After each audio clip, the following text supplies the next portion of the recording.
Rowan trees have long been associated with witchcraft and magic. Its wood acted as an antidote against fairies, the evil eye, and even disease. And the tree even bore the name of the Wayfarer's tree, since it stopped people from getting lost on a journey. But exactly what else can you use the rowan for? Let's find out in this week's episode of Fabulous Folklore. Hello there and welcome to Fabulous Folklore, the podcast for all things folklore, occult and just a bit weird. I'm your host, Icy Sedgwick, blogger, fantasy author and your guide into these rather mysterious realms. I've got some rare things to show you, so come on in, take a look around, but be careful not to touch anything. These things sometimes bite. Well, hello there and welcome back to this week's episode of Fabulous Folklore. We are now into November and I just can't work out where this year's gone, but there we go. And we are switching gears a little bit from the things that were all weird and spooky in October because it was Halloween, so it did seem like a good idea. And we're now looking at tree folklore in November. Now, this was a request a little while ago to have a look at trees, and I decided that rather than just looking at any old tree, we would look at trees that have links with witchcraft and or fairies. So all of these trees that we're going to be looking at have some kind of strange or weird connotations to them. So we're starting off with the rowan. Next week we'll be looking at the yew tree, and then we'll finish off with the elder and the hawthorn. So hopefully you'll enjoy all of those episodes. And I should point out before I get started as well that the Name the Plague Doctor competition, the Plague Doctor being the new Fabulous Folklore mascot, is still underway. And I'm going to announce the winner next week in the yew tree episode. So if you would like to vote on which name I'm going to choose and basically help me because I can't decide between the choices that I've got, then please do feel free to vote below. And then the winner will not only name the Plague Doctor, they will also win a paperback signed copy of my short story collection Black Dog and Other Gothic Tales. Obviously, if you were listening last week, you will have heard one of the stories in Black Dog, which is the Dead House, which I posted as like a Halloween treat. And if you've been a long-term listener, you'll also have heard Midnight Screams in Holborn way back at Christmas, which seems like it was forever ago. So yeah, so they're like the updates for what's going on at the minute, really. So now we are going to jump into this week's episode because why not?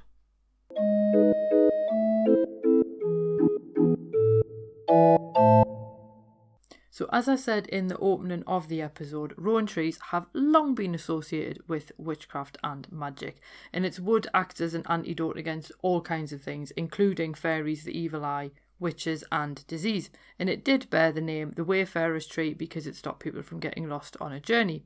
Now, Patricia Monahan notes that the tree is often found near ancient monuments, stone circles and graveyards, which could in some ways go to help to explain its otherworldly and mystical connections.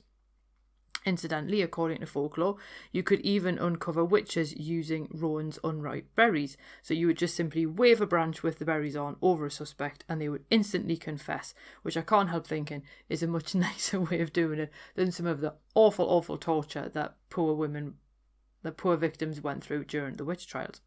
Now, if a man who'd been baptised actually touched a witch with a rowan branch, it then meant that the next time the devil was out and about looking for a victim, he would carry her away.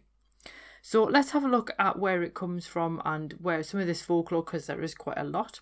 And we are going to start with Rowan and the gods, because in Greek mythology, Hebe, the goddess of youth, passed ambrosia to the gods using her magical chalice. When she did lose the cup to demons, the gods actually sent an eagle to retrieve the cup because obviously they needed it for the ambrosia, and a fight ensued. And the feathers and drops of blood turned into a rowan tree where they fell to earth. The tree also appears in Norse mythology, and in this particular worldview, the gods made the first man from the ash tree and they made the first woman from the rowan tree. And the tree has a further link with Thor, which is quite cool, because Thor needed to cross the fast-flowing river Vimur. Climbing out on the opposite bank was a lot more difficult than he thought it was going to be, and a rowan tree bent down from the bank to lend a branch, and then Thor was able to haul himself free. And as a result, rowan became the prescribed wood to create rune staves. Now, in Welsh mythology, the Battle of the Tree spoke of an ongoing feud between Rowan and Juniper, and any tree that was actually planted between these two sworn enemies would then be split in two. And many scholars do indeed make a link between the tree and Druidry, and John Lightfoot in 1777 didn't like to draw any specific conclusions, but he did note the frequency of the trees near stone circles in his Flora Scotia.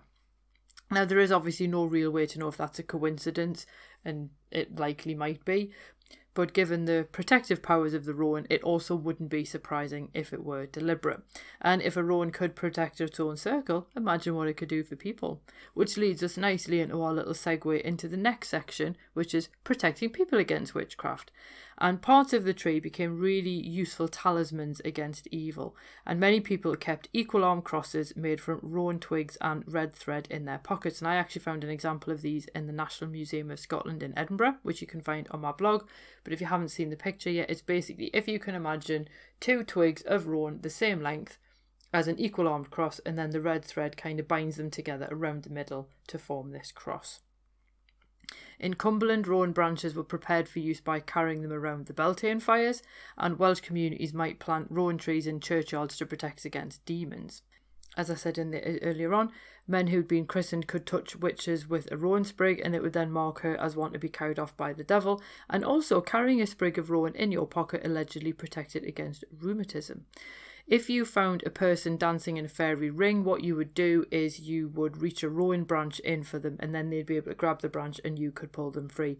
And this comes from some of the folklore around the idea that if you enter a fairy ring, you basically just keep dancing until you drop dead, essentially. So the only way to break this particular enchantment is by reaching across the circle with the rowan branch, which both keeps you safe but also helps pull the other person to safety as well.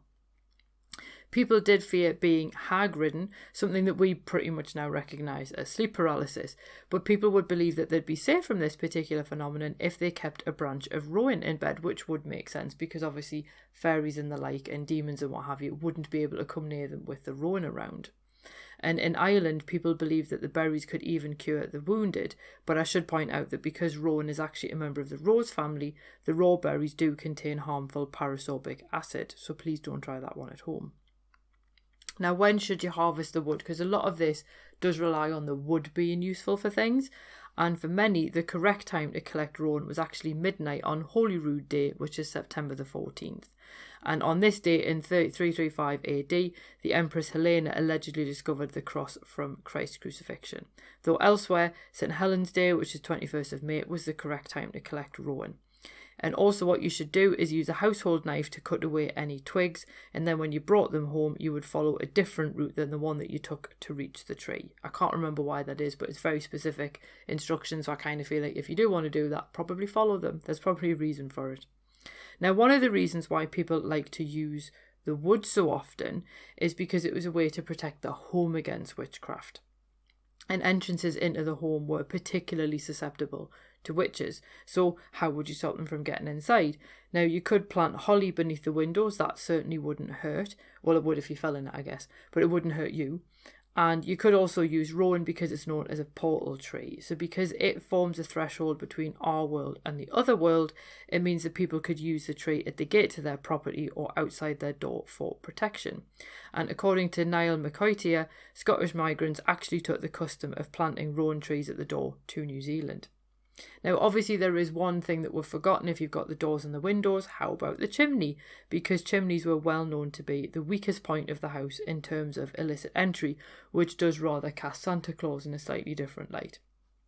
But honestly, no problem, because in North Yorkshire, builders used the wood for the side supports for a farmhouse fireplace, and these were known as witch posts and would often have carvings and crosses made into the wood to make them doubly effective. And in Scotland, builders used the wood for the chimney cross beams instead, but it basically performed the same function. Alternatively, bringing a branch of rowan into the house on Good Friday would prevent any witches from entering. And if you are interested in these kind of cool ways of protecting the home using folklore, I mean, naturally, obviously use a burglar alarm, but still, if you're interested in this protective aspect of folklore, then I've got an entire guide to 5 ways to protect your home using these snippets of folklore, which you can get from the link in the show notes below. As I say, please don't rely on them solely. Obviously, please do take normal precautions against people entering your home. But if you're interested in the folklore side of it, I put them into a guide for you.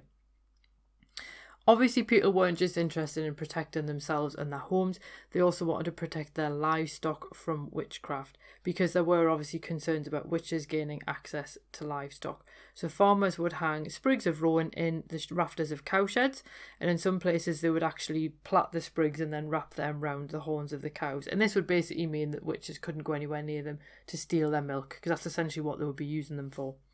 Susan Drury describes the use of a rowan twig loop to protect the animals. So what they would do is they would make these like huge loops out of rowan branches, hold them closed with red thread, and the cows would then be milked through those. Like the first time you milked them after they'd had a calf, you would put them through one of these rowan loops and then milk them to protect them again. As late as 1846, farmers were fitting collars of rowan sprigs to their lambs in Yorkshire, and farmers also hung rowan garlands around the necks of pigs to help ward off evil magic. So it's, in a way, it's quite a simple way of buying yourself some peace of mind that your animals are going to be safe. In Westphalia and County Wexford, farmers even lightly whipped their cows with rowan switches before they sent them to pasture on May Day, and this was to keep both fairies and witches from interfering with the cows. Also, if you have a bewitched horse, only a rowan stick will bring it under control, because again, the rowan will break the enchantment from the fairies or witches, whichever one it is. Farmers might also feed mares and cows rowan berries to help them with a safe and easy birth, and Susan Drury thinks that may have also ensured the safety of the mother and baby from witchcraft. Now, obviously, we've gone through the protective elements in terms of people, livestock and houses, but you do also find rowan being used for other things as well. The wood did appear in the construction of watermills, and seed beds could be spiked with the wood to keep witches away from the plant. So it's quite interesting that basically anywhere people could use rowan that they wanted to essentially keep witches and fairies away, then they would use the wood. Some people would plant rowan trees in churchyards to deter evil spirits, and pallbearers might rest coffins under rowan trees on the way to the graveyard. And even boats carried the wood on board, because sailors believed that such vessels wouldn't capsize and no man would drown. And in the story of the Laidley Worm that we did a few weeks ago with the dragon folklore, Childe Wynd's ship is made of rowan wood, and that's the reason why his evil stepmother can't sink his ship. Danish sailors actually went one step further. They used the wood to protect themselves from storms raised by Ran, the wife of the ocean god. So again, it's just fascinating how much the wood from this one tree is so multi-purpose, but essentially at the end of the day you're using it for its protective nature. And it also wasn't just the wood that people were using, because the rowan leaves could apparently be used in a salve that would help soothe sore eyes. Now, obviously, as with the folklore of any plant or tree, it's quite difficult to know how accurate or useful the information is. And in a lot of ways, you would need to believe in the negative side of witchcraft for you to feel that you needed rowan as protection.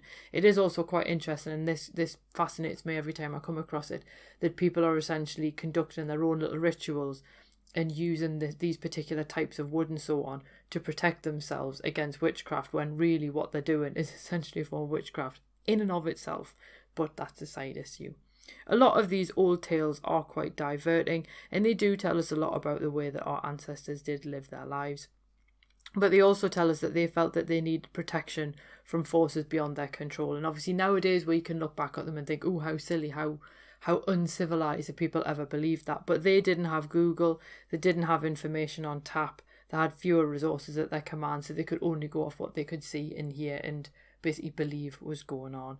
And to be honest with you, if planting a tree beside your door made you feel safer, then really, who are we to judge? I'm quite fond of rowan trees. I do think that they're quite nice, and they are quite useful around where I live as well, often because they do provide berries for the birds to eat, so they do provide like a food source, which is cool. So there we go. So that's the rowan tree. I hope you enjoyed that. Rowan trees are actually, I think, in the UK quite plentiful. They're quite easy to find. I don't know that people necessarily use them for the same reason. I think they're more for their decorative function and the fact that they're quite easy to grow. So there is always that. But next week we are doing the yew tree, which I won't lie is my favourite tree. They are fantastic, and I never really knew much about them until obviously I did a lot of research into them for the blog, and now I've got a newfound sort of respect for them. They are very cool, and they're magical association is generally via the druids and the dead, so that's going to be exciting as well. So I hope you enjoyed this week's episode on the Rowan tree. Please do remember to vote in the Name a Plague Doctor competition, and the link is below. If you do want to see any of the images or anything, the link to the blog post is below. And as ever, if you really enjoy this content and you want to help me make it for even longer, then please do consider becoming a member of the Fabulous Folklore family on Patreon.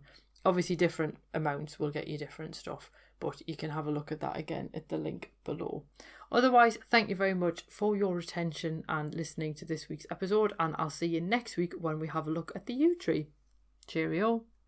Thank you for listening to this week's episode. I hope that you enjoyed it. If you did, feel free to subscribe using whichever podcast app it is that you prefer. If you do use iTunes, if you could leave me a review, that would be fab. Basically, it just means iTunes are more likely to recommend this to other people. And if you're interested in more folklore, please feel free to swing by my blog, which is www.icsedgwick.com, and that's Sedgwick spelled Sedgwick. And you can find all of the links, images, and other bits and pieces that hopefully you enjoy. So have an absolutely fab week ahead, and I'll see you soon. Cheerio.